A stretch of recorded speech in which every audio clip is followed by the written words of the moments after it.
Avatar the last Airbender എന്ന് പറയുന്ന ഒരു ആനിമേറ്റഡ് സീരീസിന്റെ ലൈവ് ആക്ഷൻ റീസെന്റ് നെറ്റ്ഫ്ലിക്സിലൂടെ റിലീസ് ആയിട്ടുണ്ടായിരുന്നു. അവതാർ ദി ലാസ്റ്റ് എയർബെൻഡർ എനിക്ക് ഇഷ്ടപ്പെട്ട ഒരു അടിപൊളി സീരീസ് ആയിരുന്നു. ആകെ ഒരു 8 എപ്പിസോഡുള്ളൂ. ആ ഒരു 8 എപ്പിസോഡും നൈസായിട്ട് തന്നെ പ്രസന്റ് ചെയ്തിട്ടുണ്ട്. നമ്മൾ ആനിമേറ്റഡ് സീരീസ് വെച്ച് കമ്പയർ ചെയ്യുകയാണെങ്കിൽ അടിപൊളിയായിട്ട് അതുപോലെ തന്നെ കാര്യങ്ങളൊക്കെ പറയുന്നുണ്ടെങ്കിലും ഈ ഒരു ലൈവ് ആക്ഷന്റെയും അല്ലെങ്കിൽ ആനിമേറ്റഡ് സീരീസിന്റെയും ഒരു പ്രസന്റേഷൻ എന്ന് പറയുന്നത് രണ്ട് ഡിഫറന്റ് ആണ്. ഇപ്പൊ ആനിമേഷനിലോട്ട് വരുവാണെങ്കിൽ രണ്ട് ഇമോഷൻസും കറക്റ്റ്ലി ബാലൻസ് ചെയ്തിട്ടാണ് ആ ഒരു സീരീസ് പ്രസന്റ് ചെയ്തിരിക്കുന്നത്. അതായത് ഒരു കോമഡി ജോണറിലാണ് ആ ഒരു എൻ്റെ സീരീസ് പോകുന്നെങ്കിലും സീരീസ് ആവേണ്ട സിറ്റുവേഷൻ്റെ സീരീസും അല്ലെങ്കിൽ ആ ഒരു ഫൈറ്റ് സീക്വൻസ് ആയാലും അല്ലെങ്കിൽ അതിന്റെ സ്റ്റോറി സംസാരിക്കുമ്പോൾ വളരെ ബ്യൂട്ടിഫുൾ ആയിട്ട് ആ ഒരു കോമഡി തീമിൽ മിക്സ് ചെയ്ത് സംസാരിക്കുന്നുണ്ട്. പക്ഷേ ലൈവ് ആക്ഷനിലോട്ട് വരുമ്പോൾ എൻ്റെ ഒരു സീരീസ് മോഡലാണ് മുന്നോട്ട് പോകുന്നത്. അതായത് ആ ഒരു കോമഡി ജോണർ മിക്സ് ചെയ്ത് അങ്ങനെയൊന്നുമില്ല. അവർ എൻ്റെ സീരീസ് സ്റ്റാർട്ട് ചെയ്തോട്ട് എൻഡ് വരെ അതേപോലെ ഒരു മോഡലാണ് പോകുന്നത്. പക്ഷെ എന്നാലും ആ ഒരു ആക്ഷൻ സീക്വൻസ് ആയാലും ആ ഒരു സ്റ്റോറി ടെല്ലിംഗ് ആയാലും എല്ലാം അടിപൊളിയായിട്ട് തന്നെ പ്രസന്റ് ചെയ്തിട്ടുണ്ട്. ഈ ഒരു കാര്യം മാത്രമുള്ള രണ്ടിന് ഡിഫറന്റ് ആയിട്ടുള്ളത്. ഈ ഒരു സീരീസിന്റെ സ്റ്റോറി എന്ന് പറയുന്ന 4 ബെൻഡേഴ്സ് ഉണ്ട്. Air ബെൻഡർ, fire ബെൻഡർ, earth ബെൻഡർ, water ബെൻഡർ. ഈ 4 പേരും 4 എലിമെന്റ്സ് കൺട്രോൾ ചെയ്യാൻ പറ്റുന്ന ആൾക്കാരാണ്. സോ ഇവർ തമ്മിലുള്ള ബാറ്റിൽസ്, വോസ് ഒക്കെയാണ് ഈ സീരീസിൽ സംസാരിക്കുന്നത്. സോ ഈ അവതാർ നിന്ന് ആക്കി 4 എലിമെന്റ്സ് ഒരുമിച്ച് കൺട്രോൾ ചെയ്യാൻ പറ്റും. സോ അതാണ് അവതാർ എന്ന് പറയുന്നത്. ഈ ഒരു സീരീസിലോട്ട് വരുമ്പോൾ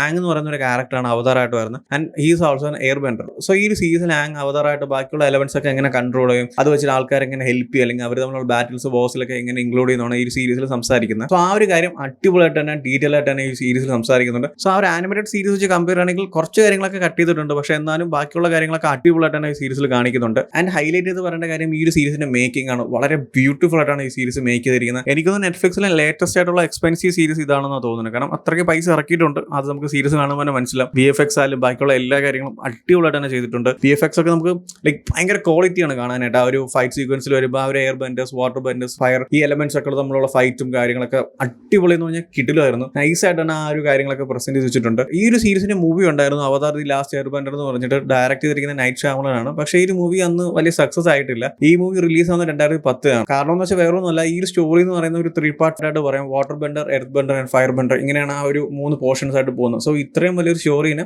ട്രിം ചെയ്ത് ഒരു 2.5 മണിക്കൂർ മൂവിയിലൊക്കെ കാണിച്ചപ്പോൾ തന്നെ ഒരുപാട് കാര്യങ്ങൾ കട്ട് ചെയ്യേണ്ടി വന്നു, അല്ലെങ്കിൽ ഒരുപാട് കാര്യങ്ങൾ ഡീറ്റെയിൽ ആയിട്ടൊന്നും പറയാൻ പറ്റിയില്ല. അതുകൊണ്ട് തന്നെ ആ ഒരു മൂവി അന്ന് വലിയ സക്സസ് ഒന്നും ആയിട്ടില്ല. പക്ഷേ ഈ ഒരു സീരീസിലോട്ട് വരുമ്പോൾ like each and every part ഭയങ്കര ഡീറ്റെയിൽ ആയിട്ട് തന്നെ സംസാരിക്കാൻ പറ്റുന്നുണ്ട്. ഇതൊരു നൈസ് ആയിട്ട് തന്നെ തോന്നുന്നുണ്ട്. ലൈക്ക് മൂവിനെ വെച്ച് കമ്പയർ ചെയ്യുമ്പോൾ വളരെ നൈസായിട്ട് എല്ലാ കാര്യങ്ങളും ഡീറ്റെയിൽ ആയിട്ട് തന്നെ പറയുന്നുണ്ട്. സോ ആ ഒരു മൂവി കണ്ടിട്ടുള്ളവരാണെങ്കിൽ നിങ്ങൾ ഈ ഒരു സീരീസും കൂടി ചെക്ക് ഔട്ട് ചെയ്ത് നോക്കുക. കാരണം അതിനേക്കാൾ ഒരു വലിയൊരു കിടലും എക്സ്പീരിയൻസ് ആയിരിക്കും ഈ ഒരു സീരീസ് നിങ്ങൾക്ക് തരുന്നത്. പിന്നീട് മറ്റേ 4 എലമെന്റ്സ് ആണ്, മറ്റേ കുട്ടികളുടെ ടൈപ്പാണ്, അങ്ങനെ സ്റ്റോറി ടെല്ലിംഗ് ആണ്, അങ്ങനെ പ്രസന്റേഷൻ, അങ്ങനെയൊന്നുമില്ല. ഇത് എല്ലാ ഏജിലുള്ളവർക്ക് കാണാൻ പറ്റിയ ഒരു കിടിലം സീരീസ് ആണ്. ലൈക്ക് ആ ഒരു എലമെന്റും കാര്യങ്ങളും സ്റ്റോറിയൊക്കെ നമുക്ക് ആ ഒരു കൊച്ചുകുട്ടികളുടെ ഐറ്റം അല്ലെങ്കിൽ മറ്റേ കൊച്ചു TV പോലെയൊക്കെ തോന്നുവാണെങ്കിലും ജസ്റ്റ് കണ്ടു നോക്കൂ. അപ്പോൾ നമുക്ക് മനസ്സിലാവും ഏത് ലെവൽ ഓഫ് ഐറ്റമാണ് ഈ സീരീസ് എന്നുള്ളത്. ജസ്റ്റ് ചെക്കൗട്ട് ചെയ്ത് നോക്കൂ. എനിക്ക് ഒരുപാട് ഇഷ്ടപ്പെട്ടു. ഈ ഒരു സീരീസിന്റെ പ്രസന്റേഷൻ ആയാലും മേക്കിംഗ് ആയാലും എല്ലാം നൈസ് ആയിരുന്നു. സോ എന്തായാലും കണ്ടു നോക്കുക. സോ ഓൾറെഡി ഈ സീരീസ് കണ്ടവരാണെങ്കിൽ നിങ്ങളുടെ ഒപ്പീനിയൻസ് എന്താ വെച്ചാൽ കമന്റ് ചെയ്യൂ. ഈ ഒരു സീരീസ് കണ്ടു കഴിഞ്ഞിട്ട് ഇതിന്റെ ഒരു മൂവി ഉണ്ട്, ആനിമേറ്റഡ് സീരീസ് ഉണ്ട്. ആനിമേറ്റഡ് സീരീസ് ആയിരിക്കും ഞാൻ കുറച്ചുകൂടി പ്രിഫർ ചെയ്യുന്നത്. കാരണം മൂവി അധികം ഡീറ്റെയിൽ ആയിട്ടൊന്നും ഇല്ലാത്തതുകൊണ്ട് തന്നെ ചിലപ്പോൾ നിങ്ങൾക്ക് ഇഷ്ടപ്പെടാൻ ചാൻസ് ഇല്ല. സോ എന്തായാലും ആനിമേറ്റഡ് സീരീസ് കൂടി കണ്ടു നോക്കുക. സോ വീഡിയോ ഇഷ്ടപ്പെട്ടാൽ ലൈക്ക് ചെയ്യൂ, ഷെയർ ചെയ്യൂ. ഇതുപോലത്തെ കൂടുതൽ വീഡിയോസിനെ ചാനൽ സബ്സ്ക്രൈബ് ചെയ്യൂ. Thank you so much.